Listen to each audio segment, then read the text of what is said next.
عبادت دی دې کې موږ د الله جل جلاله سره خبرې کوو که نه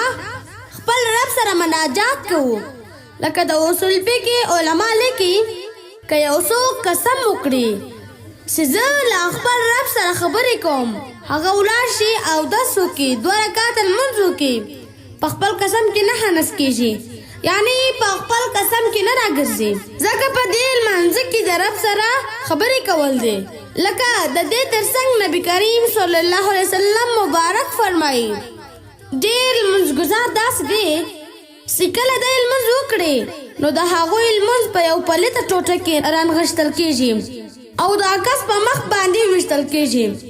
ځکه چې د هغوی ریکو نه ده د هغوی ریکو نه ده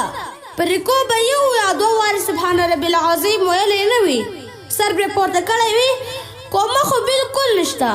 چې د ریکو نه جګ ودرېږي او ووایي ربنا لک الحمد دا خو بالکل وایي نه ډایرکټ ولاړ شي سجدې ته او کله چې سجدې ته ولاړ شي 1 وار او 2 واره یې سبحان رب العلا نه ویلې ډایرکټ بل سجدې ته ولاړ شي ناسته خو نشته چې کښېني په اطمینان سره او بیا بل سجدې ته ولاړ شي که زموږ رکوګانې او لمونځونه داسې وي نو د الله جل جلاله په دربار کې به زموږ لمونځونه څنګه قبول شي